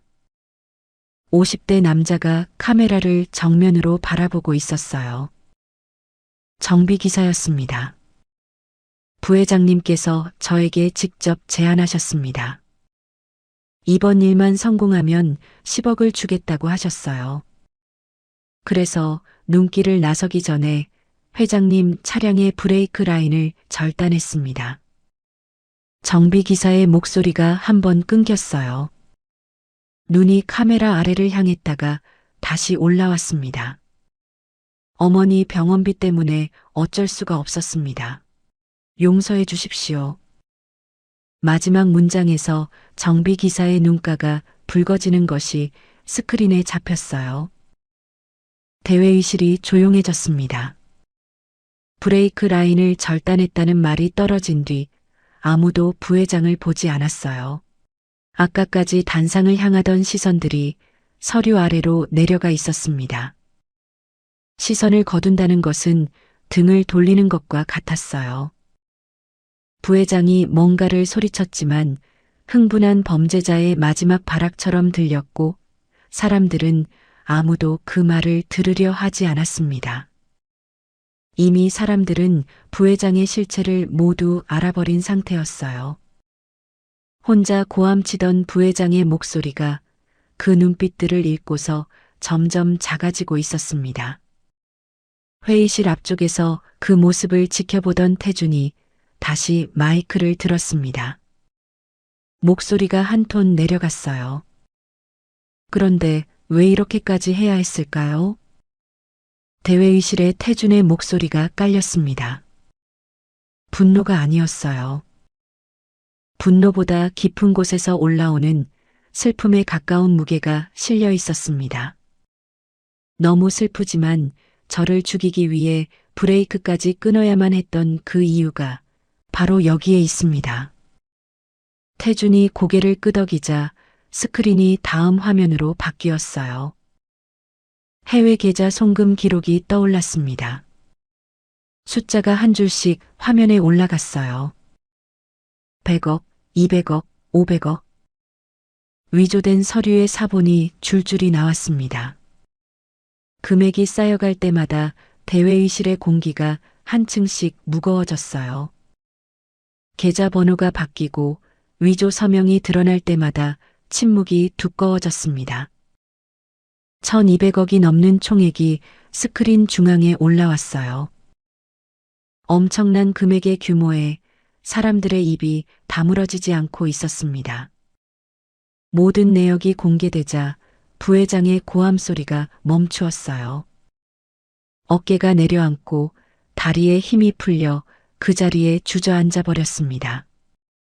아까까지 대회의실을 가득 채우던 자신감이 빠져나간 자리에 텅 빈 영혼의 껍데기만 남아있는 것 같았어요. 마지막으로 태준이 낮고 무거운 톤으로 말을 이었습니다. 10년 동안 이 회사의 돈을 빼돌리고 들킬 위기에 처하자 저를 죽이기로 결정한 것이에요. 돈과 명예를 위해서 핏줄까지도 죽여버리는 짐승만도 못한 짓을 하고서도 뻔뻔하게 저 자리에서 회사를 위한 결정이라고 여러분께 웃고 있었던 겁니다. 이제는 자신이 한 행동에 대한 무게만큼 그에 합당한 대가를 치러야 할 시간입니다.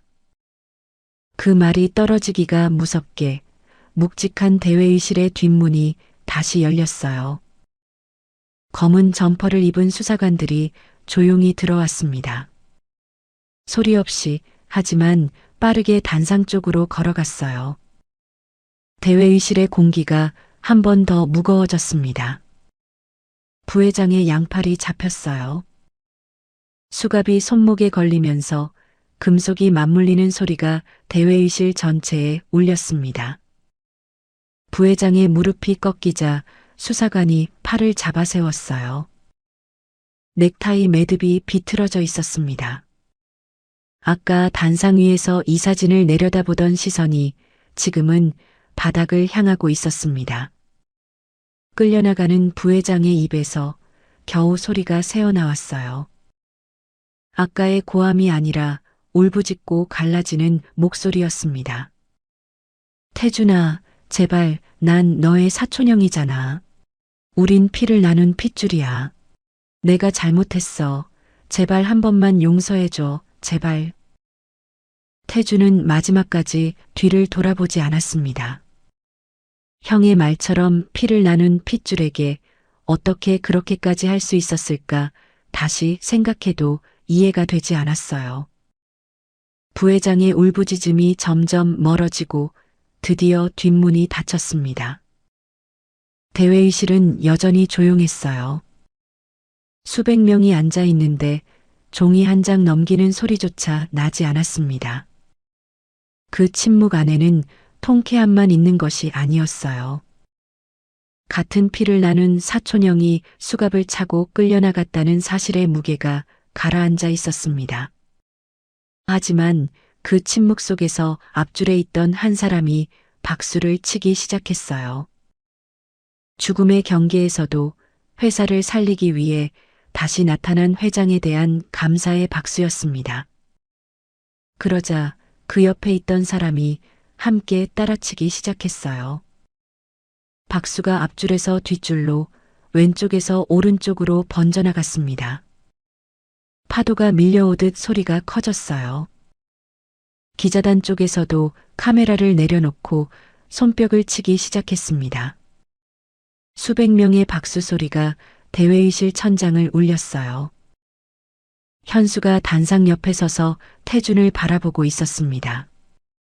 20년을 함께한 사람의 등을 보고 있었어요. 보육원 장판 위에서 헌 옷을 입고 앉아있던 그 등이 지금은 검은 정장을 입고 곧게 서 있었습니다. 현수의 눈가가 젖어 있었어요. 그 박수 소리 속에서 태준의 눈은 사람들이 아닌 다른 곳으로 향해 있었습니다. 이제는 딸이 안전해졌다는 생각에 단상 아래로 내려와 딸의 손을 잡고 앞으로 이끌었어요. 두 사람을 향한 박수 소리가 오랫동안 계속해서 울리고 있었습니다. 태준은 끝까지 유진의 손을 놓지 않았어요.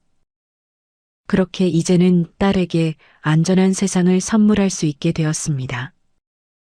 다음 날 태준과 비서실장이 차를 타고 보육원으로 향했습니다. 태준의 발걸음이 유진의 방 앞에서 멈추었어요. 안에서 유진이 수녀님과 이야기를 나누는 소리가 들렸습니다. 웃음소리가 섞여 있었어요. 태준은 문을 밀지 못하고 바깥에 선 채로 머뭇거리고 있었습니다.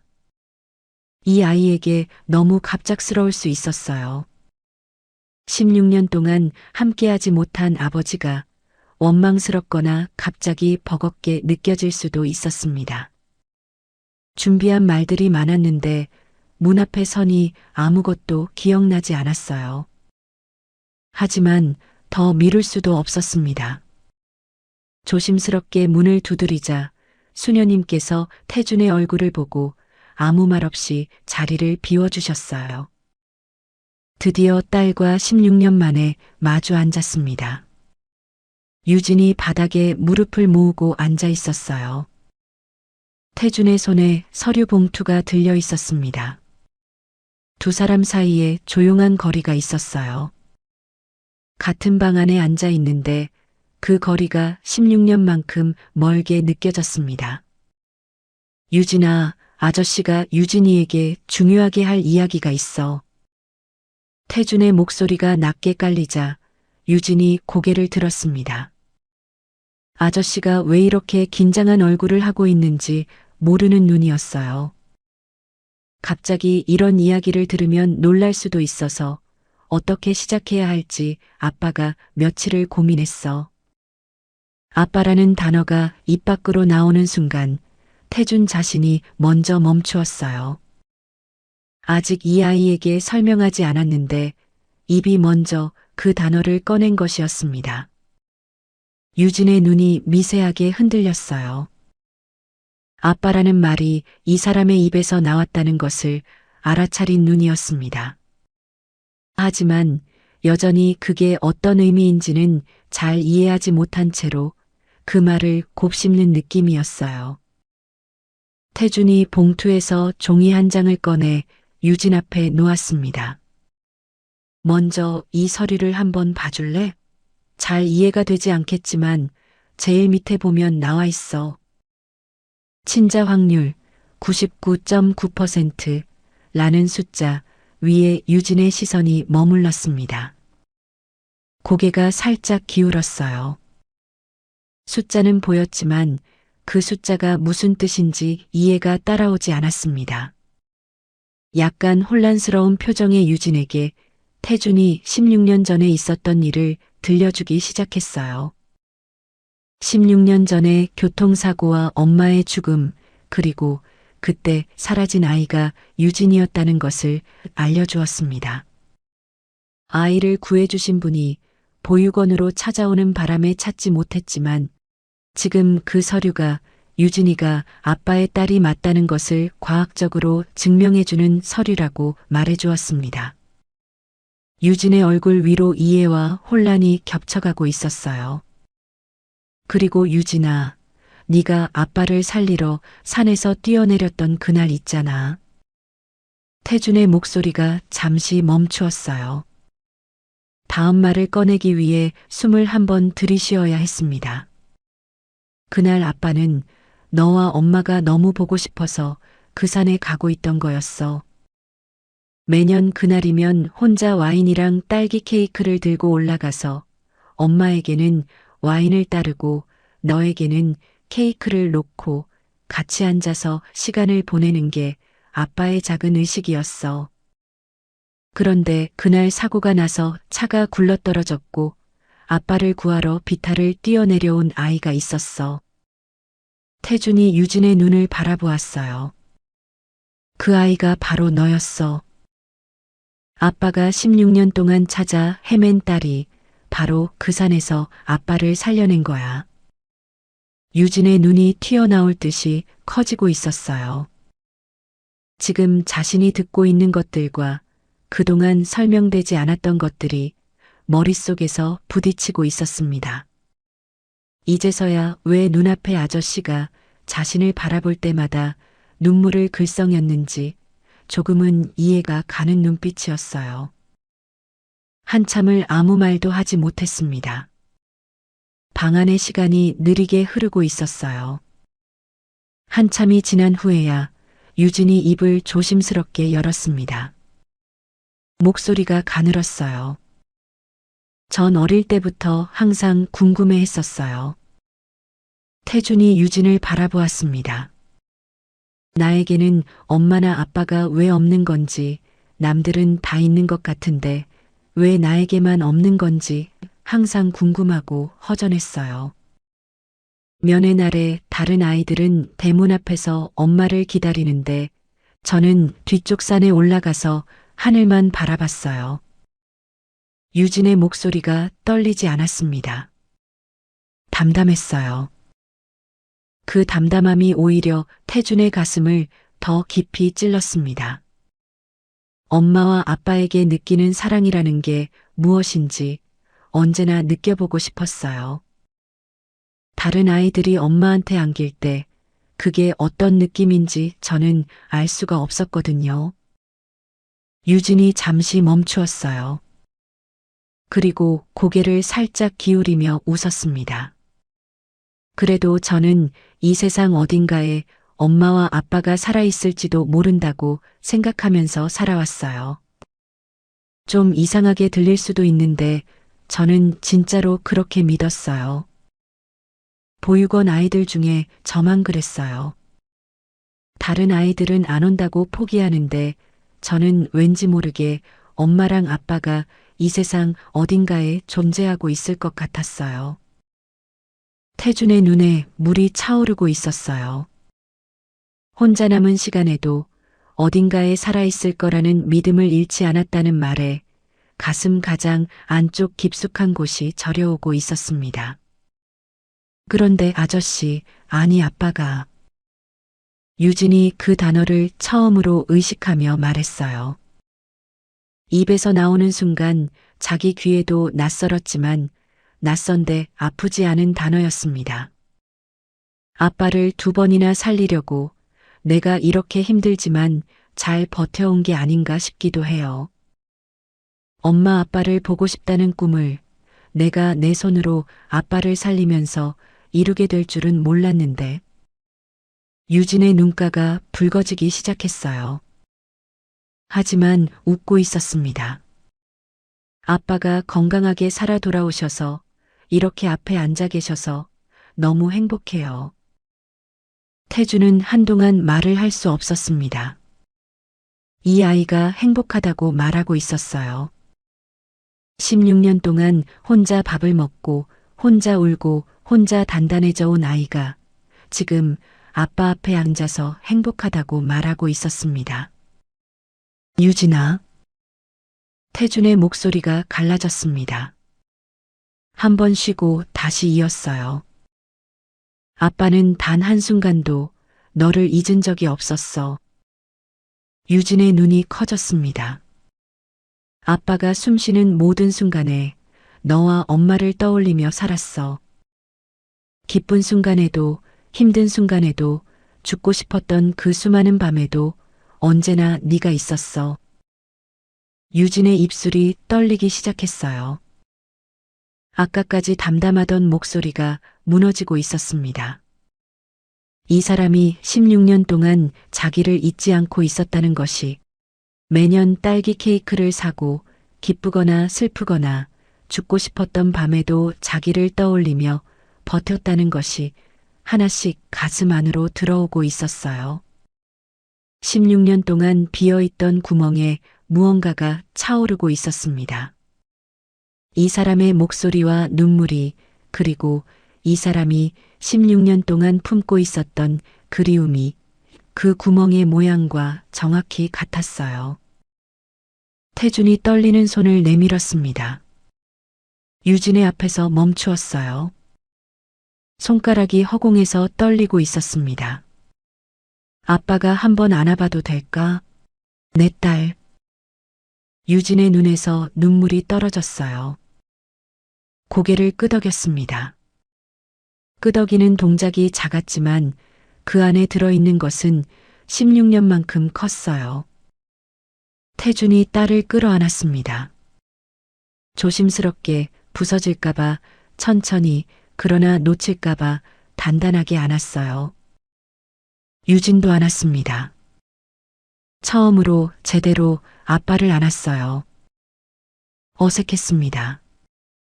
팔을 어디에 두어야 할지 몰라서 잠시 허공에 머물렀어요. 그런데 한 박자가 지나자 팔이 자기 자리를 찾아갔습니다. 등에 닿은 손이 힘을 주었어요.